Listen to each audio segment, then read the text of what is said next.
ආය වන දුවේ පුතේ අපි ආවා දෙවෙනි වීඩියෝ එකට බස් වල. දැන් අපි පටන් ගන්න තියෙන්නේ දෙවෙනි වීඩියෝ එකේ ඉස්සරහා මූණ අලවන්න. දැන් මේ තියෙන්නේ ගම් වලින් දදා මම මේ අලවනවා. මොකද කාඩ්බෝඩ් තහඩු වලින් වගේ නෙමෙයි ලී වලින් හරි අමාරුයි.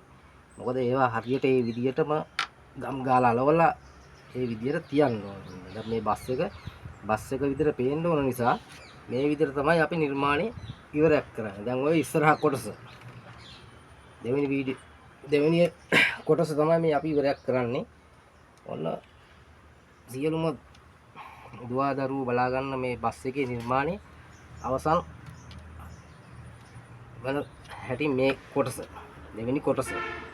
ඉතින් කාඩ්බෝඩ් තහඩු වලින් කරන නිර්මාණය වගේ නෙමෙයි මේ කෑලි කපලා එකින් එක කපාගෙන අලවලා ඒ විතර නිර්මාණය සම්පූර්ණයෙන්ම ඉවර කරන්න සෑහෙන වෙලාවක් යනවා. ඒ කියන්නේ මේ ප්ලාස්ටික් ඒ කියන්නේ තහඩු වගේ නෙමෙයි නවන්න කරන්න බෑ මේවා. මේවා ගාලම හදන්න ඕනේ.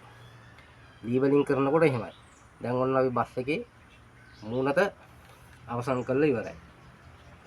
ඔය තියෙන්නේ ඉස්සරහා මූණත ඔන්න ඔය ආකාරයට තමයි බස් එකේ මූණ. ඒ කියන්නේ ලේලන් බස් එකක මූණ අවසාන වෙන්නේ. දැන් අපි ඊළඟ කොටසෙන් ඔයාලට පෙන්වන්නේ ඊළඟ කොටසෙන් පෙන්වන්නේ මේ බස් එක මේ ආකාරයේ හැඩ කරන ආකාරය.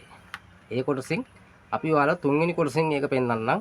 මොකද ගොඩාක් වෙලා යනවා. ඉතින් මේ වගේ පොඩි වැඩ කරනකොට ඔයාලා බලන්න ඉන්න. අපි තුන්වෙනි වීඩියෝ එකේදී පෙන්වනවා මේ බස් එකේ හැඩරුව කොහොමද සම්පූර්ණයෙන්ම ගන්න. මේවා ගාලා ඩිසයින් කරලා ඔක්කොම මේ විදිහට ගන්න විදිය පෙන්වන්න. බෆර් ගහලා ඒ විදිහට ලස්සනට මේ තියෙන මේ ආකාර පිටිපස්ස බෆර් එක ගහලා මේවා හැඩ කරලා ඒ විදිහට අපි අරගෙන පෙන්නනවා. ඒ පෙන්නන වීඩියෝ එක ඔයාලට තුන්වෙනි වීඩියෝ එකේදී බලා ගන්න පුළුවන්. ඒ කොහොමද ඉටු කරන්නේ කියලා. මේවා ඔක්කොම හැඩ කරන්නේ ග්‍රයින්ඩර් මැෂින් එකෙන් සහ හෑන්ඩ් ග්‍රයින්ඩරෙන් තමයි මේවා ඔක්කොම හැඩ කරන්නේ.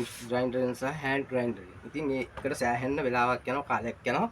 අපි ඊළඟ වීඩියෝ එකේදී හම්බ වෙමු.